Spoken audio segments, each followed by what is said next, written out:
I've got some bad news, folks. Christmas is going to be canceled. Papa, Mama, he's got a shiny nose. I still remember the first time I watched Rudolph the Red-Nosed Reindeer when I was a child. I sat glued to the screen, completely immersed in the story of the red-nosed reindeer. The scene where Rudolph was shunned by his friends because of his difference made me feel a strange sadness, as if I too had been abandoned. I asked myself, why does he have to suffer like that? And then, for many years, every Christmas season, that painful feeling would come back as vividly as if it had just happened yesterday. However, behind the colourful facade of that childhood story lies a difficult production journey with secrets that have never been revealed. Have you ever thought that the sweet voice of Rudolph wasn't that of a young boy but an old woman? Or did you know that after the film was nearly completed, the creators had to change the script to save the project due to an unforeseen flaw?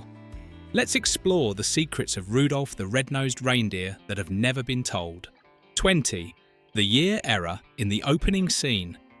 There's a small secret that most viewers never notice in the opening seconds of the film. A mistake that has quietly existed for 60 years, surpassing every airing and every remake. A wrong Roman numeral. And if you've never noticed it, don't worry, because the entire world hasn't either. But today we'll zoom in on that frame. You'll see that in the opening of the film, the year that Rudolph the Red-Nosed Reindeer debuted is 1164 instead of 1964. This mistake, though small, is an interesting mark of time. Throughout every re-airing, no one noticed it, and it seems to have become an inseparable part of the film's memory. I remember when we were kids, we didn't care about that number. We were too busy following the story of the red-nosed reindeer, the magic and the miracles. Who would have paid attention to such an unfamiliar number a crew member once shared? We noticed the mistake, but thought it was no big deal. It had become a part of the film. It's these seemingly small details that contribute to the soul of the film, creating a Christmas memory that will never fade. 19. The Misfit Toy Island. A secret hidden for decades. There's a moment in Rudolph the Red-Nosed Reindeer that every time I revisit, my heart still tightens. Misfit Toy Island. A cold and lonely place where imperfect toys, the spotted elephant, the broken train, the penguin that can't fly, sit shivering under the snow, simply hoping that someone will see them as good enough to be loved. When we were young, we may not have been able to name that feeling, but we understood they didn't deserve to be left behind. Then, when Rudolph, Hermey and Yukon set foot on the island, promising to return and save these poor toys, our hearts warmed. But something strange happened afterward. The ending never revisited that promise. No rescue scene, no satisfying conclusion, just a promise, forgotten. The audience felt disappointed, and what they did next changed television history. Just a few days after the first broadcast, Rankin bus was flooded with letters, envelopes sent from Ohio, Texas, New York, all asking the same question. What about the misfit toys? Why didn't anyone come back to rescue them? A crew member later recalled, "We didn't expect the audience to care so much about those toys. When the fan letters started pouring in, we realised we'd missed the most important thing." The director also admitted, "We couldn't leave the misfit toys behind. If we did, the film would lack its soul." And then, something unprecedented in the 1960s happened.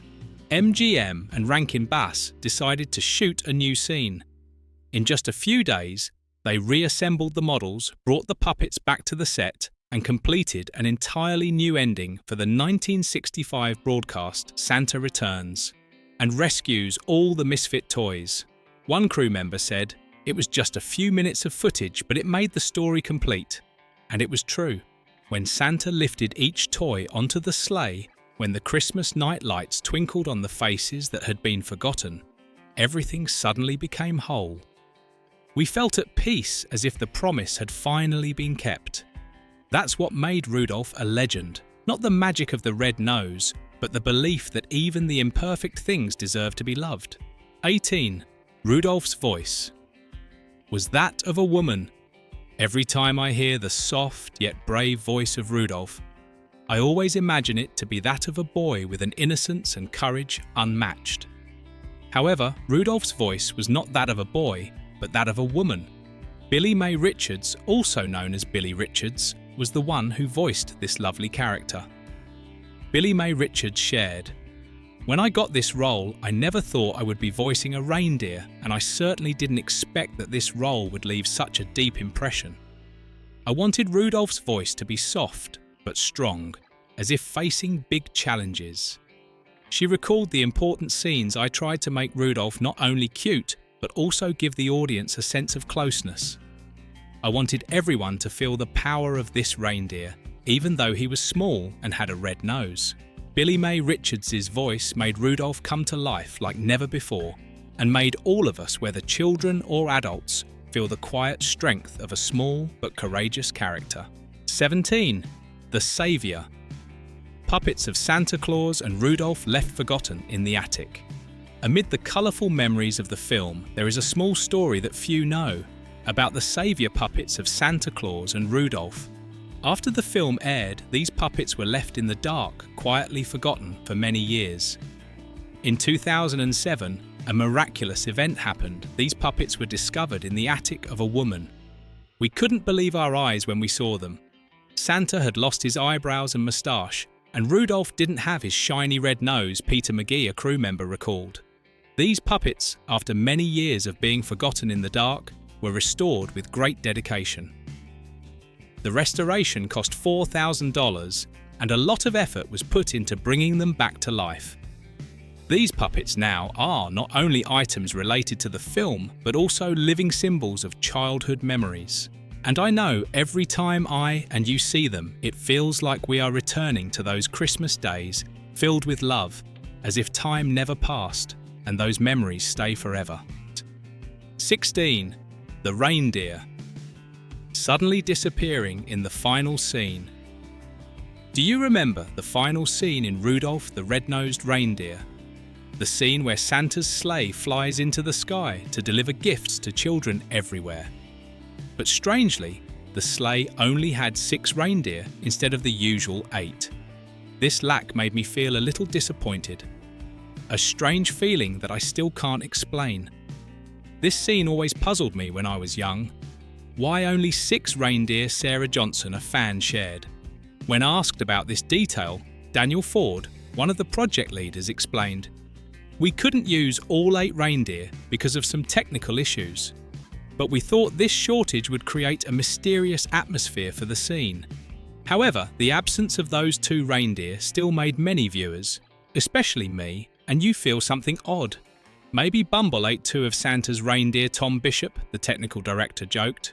Even though it was a small detail, this absence made the final scene even more magical, and it will stay in our memory every time we revisit the film. 15. The animators created 200 Rudolph puppets.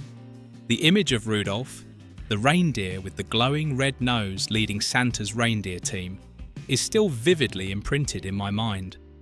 But behind each smooth step of this character was a meticulous and intricate process that the animators dedicated their hearts to. Jack Robber, an animator in the team, shared, "We spent 2 days in a national park observing wild deer.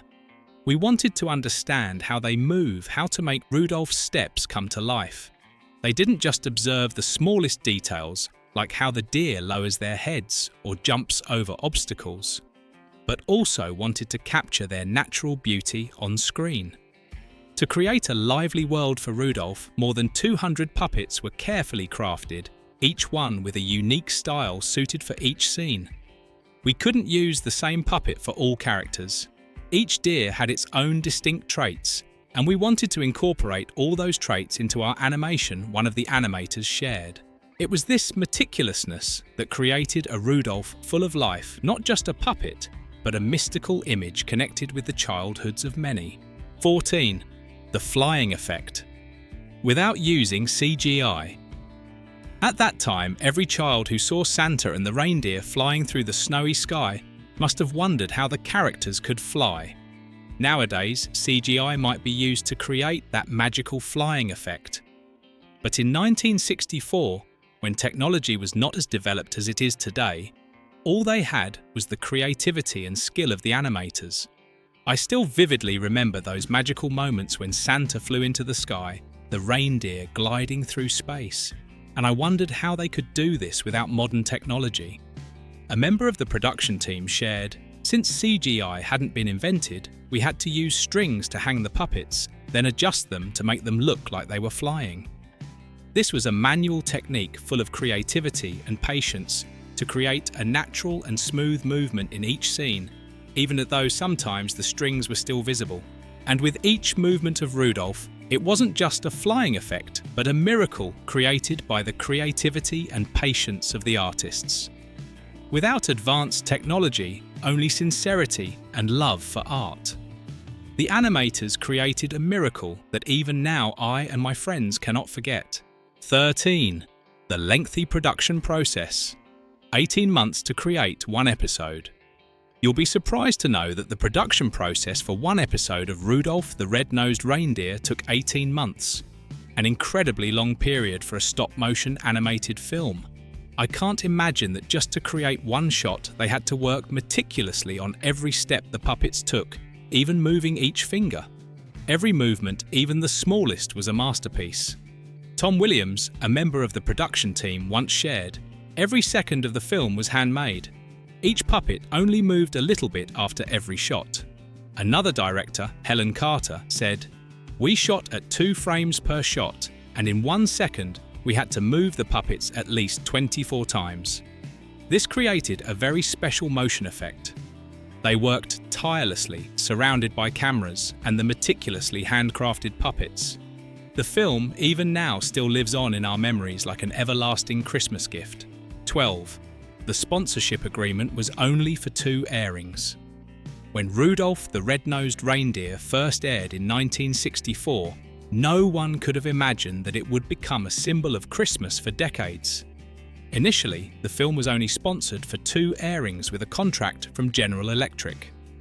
No one thought the film would last that long. I remember the first time I watched the film, I didn't think it would become a tradition lasting over half a century. Richard Stone, the film's producer, recalled, "We thought this was just a regular Christmas show. No one thought it would have such a lasting impact." Barbara Miller, a member of the production team, shared, "We just hoped the film would make a good impression, but no one expected it to be so successful. Although it was originally aired only twice, Rudolph became an inseparable part of Christmas with annual re-airings. Not only I, but you, along with millions of others, eagerly awaited it every holiday season." Alan Carter, one of the creators of the film, said it was a big hit. "And now I realise I've been part of a great tradition. Every year my family sits together, waiting for the film, and thus Rudolph has become an essential Christmas gift." 11. The missing song for 3 decades. Did you notice that for 3 decades the song "We're a Couple of Misfits" was replaced with another song called "Fame and Fortune"? I still remember the feeling of disappointment when I heard the new version, as if a part of the film had been lost. A missing piece, a familiar tune from childhood, was now gone. Johnny Marks, the composer of the song, shared, "We never imagined that this song would be replaced for such a long time. But this did not diminish the love people had for the film." A producer, Helen Parker, recalled, "We replaced the song for media reasons, but we didn't expect that it would leave many of the film's fans feeling disappointed." It wasn't until 1998, when the film was released on home video, that the song "We're a Couple of Misfits" was brought back, reviving those old memories. Every time I hear that song, it feels like those childhood memories rush back, and I know you feel the same. You can never forget those tunes. Please comment the date below the video to let me know I'm not alone. 10. Yukon's Candy Mine. A secret revealed. Yukon, the quirky yet lovable character, was initially thought to be searching for gold, but a cut scene revealed that he was actually mining for candy. Sam Smith, one of the screenwriters, shared, "We wanted to create a humorous element, so we decided to give Yukon a quirky habit.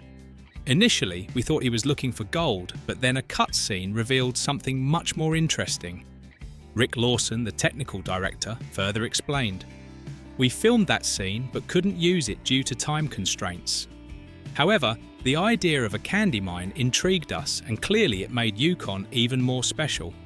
And when that scene was lost, only those who truly loved the film like me and you could feel its absence. The surprise of discovering this candy mine made me feel like a final secret had been revealed. His axe wasn't for mining gold, it was to check the taste of candy. Tom Miller, the film's restoration artist, laughed. What an interesting detail, right? What do you think about this? Don't forget to comment and share your thoughts below this video. We're really curious about that. 9. The sadness of Dolly for Sue. Dolly, with her innocent and adorable appearance, few know that behind that smile is a deep sadness, a sense of loneliness that no one understands.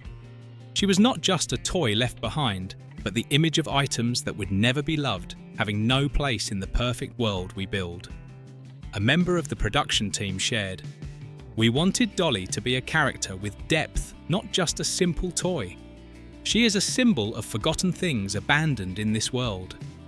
Dolly for Sue was not just a puppet, but a symbol of unspoken sadness. Dolly feels lonely, like a toy that no one needs. The feeling of being abandoned is a sorrow that only those who have experienced it can understand, a member of the production team shared. It was this sadness that made Dolly a special character in the hearts of the audience, especially for those who have ever felt unloved, like an item forgotten in a dark corner of life. Though just a small puppet, Dolly brought a profound lesson about compassion, acceptance, and loving imperfect things. 8.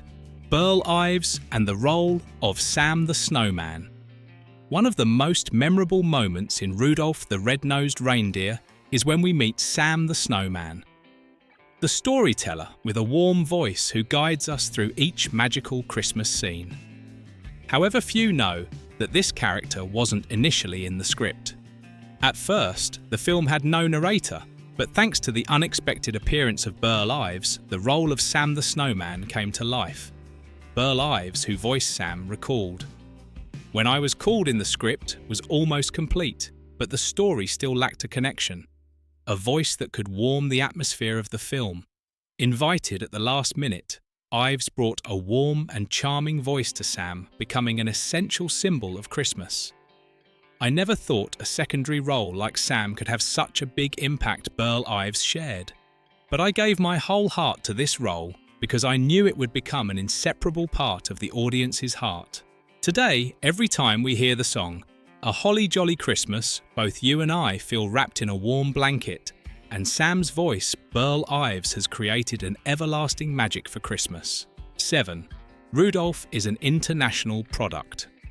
Although Rudolph the Red-Nosed Reindeer is considered an American product, few know that the film was the result of a very special international collaboration. The script was written in New York. The voice recording was done in Toronto. The music was composed and recorded in London. And the stop-motion animation was done in Japan, a perfect blend of different countries and cultures. When we were kids, I and you could never have imagined that our favourite film was created by artists from all over the world. Arthur Rankin, one of the founders of Rankin Bass, recalled, "To make a special film, we needed to collaborate with talented people from all over. Each team contributed an important part to create the magic everyone loved."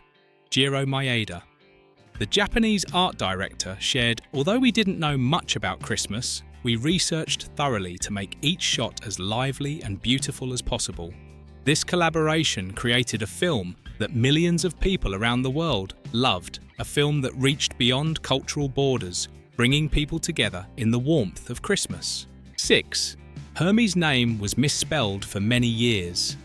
Do you remember the image of Hermey the elf who dreamed of becoming a dentist instead of making toys?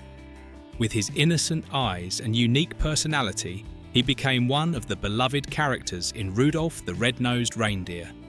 But few know that Hermey's name was misspelled for many years, making us wonder if his name was Herbie, as many thought. In reality, His true name was Hermey. According to Romeo Mueller, the film's screenwriter, the mistake of misspelling Hermey's name came from merchandise such as colouring books and toys. At first, we didn't think his name was important, but when toys were released, people started calling him Herbie instead of Hermey, Mueller shared. Linda Stewart, a member of the production team, recalled, "I didn't understand why people kept calling him Herbie. Every time I heard it, I wanted to correct it right away, but no one noticed that small difference. Despite this, Hermey always held a special place in my heart and yours. He wasn't just a cute character, but also a symbol for those who feel different. The name might have been wrong, but the value Hermey brought remained true." 5. Rudolph changes channels. After 50 years. A breakthrough move on NBC. First aired in 1964 on CBS, this film became a symbol of the holiday season. But few know that after 50 years of continuous airing on CBS in 2024, Rudolph made a big shift when it moved to NBC. This wasn't an easy change, but a groundbreaking move that gave the film a fresh look. Tom Sargent, one of the producers of the film, shared, "After 50 years on CBS, we realised we needed to do something new to bring the film to a new generation of viewers." Moving to NBC not only gave the film a new opportunity, but also opened a new era with improved picture quality, allowing the audience to enjoy Rudolph with brighter and clearer colours than ever before. Mark Thompson, NBC's director, said, "We are very proud to air a film as iconic as Rudolph. This is a rare opportunity to connect the old generation and the new. The great thing is, even though it switched channels, the film still kept its essence, the warm Christmas atmosphere." 4. The cast was largely Canadian. We all probably think that Rudolph the Red-Nosed Reindeer is a film deeply embedded in American culture with the story of Santa Claus, the reindeer, and Christmas. However, few know that the voice cast was primarily from Canada. The warm and familiar voices we hear were actually recorded in Toronto, not Hollywood. Billy Mae Richards, who voiced Rudolph, shared, "When I joined this project, I didn't know it would become a part of a Christmas tradition lasting for decades. We just knew we were doing something special." Paul Soles, who voiced Hermey, also recalled, "We felt like we were part of something great, even though we were just in Toronto and didn't know the impact the film would have on future generations." Jane Sanders, a member of the production team, said, "We searched for the perfect voices for the characters, and Canada had a lot of great voice talent. These voices, though not from Hollywood stars, brought a sense of warmth and closeness. Something that every time you and I hear them, we can feel the sincerity in every line." 3. The huge production costs. Each year, when Rudolph the Red-Nosed Reindeer airs, we simply enjoy the warm story of the red-nosed reindeer leading Santa's team of reindeer. But few know that to create this film, the producers had to spend a huge sum of money at the time, up to $500,000, a significant amount compared to other animated films. Arthur Rankin, one of the founders of Rankin Base, recalled, "At that time, $500,000 was a huge sum. But we knew that only with a big investment could we create a perfect film, especially for a project like this." To create the puppets, artists and craftsmen worked tirelessly. Jiro Maeda, the Japanese art director, said, "We had to create more than 200 puppets for the film. Each puppet was meticulously carved and painted by hand, which took a lot of time and effort. These puppets weren't just moving objects on the screen, but works of art.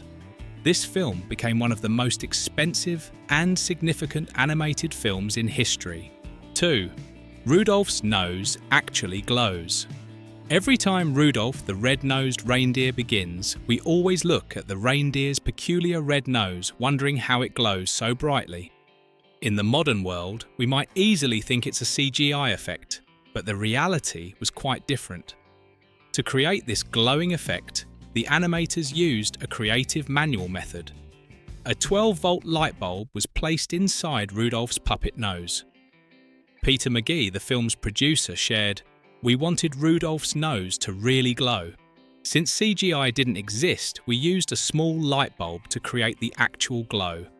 Although it seems simple, a lot of effort was put into making the red nose glow perfectly in every shot. Janet Parker, the head of special effects, said, "Each time we filmed, we had to adjust the brightness of the light bulb so it wouldn't be too bright or too dim. Everything had to be perfect." Looking back, I realised that the glowing nose was not just a detail in the story, but also a magical symbol, making the film even more special. Every time we see Rudolph's nose light up our hearts, warm as if it's an essential part of Christmas. 1. Santa's beard is made of yak hair. The interesting fact few know. Did you know that Santa's beard wasn't made of cotton or wool, as we often think, but it was actually made from yak hair? A fascinating detail that you and I probably never expected. Rick Lawson, one of the restoration artists, shared yak hair was the perfect choice to create Santa's beard. It was not only soft, but also highly durable. Every time we filmed, we had to comb and keep the beard soft and untangled. This might sound interesting, but when you think about it, Santa's beard gives him a natural warm look which perfectly matches the Christmas spirit. John Miller, a member of the film crew, recalled, "Every time we created the beard, it wasn't just a decorative detail. The beard actually made Santa come alive and become even more lovable. And when I look back at the image of Santa Claus with his snowy white beard, I can't help but feel the Christmas magic that was so delicately recreated in every little detail. It feels like the beard wasn't just an accessory, but also a part of the holiday magic." So we've explored the secrets behind Rudolph the Red-Nosed Reindeer that few people know about. The untold stories, the controversial details, all of them have created a legendary masterpiece, not just of Christmas, but also of childhood. Were you surprised by these secrets? Is there anything you've always wondered about this film? Feel free to leave your questions or thoughts in the comments below. And don't forget to hit like and subscribe so you won't miss the next exciting videos.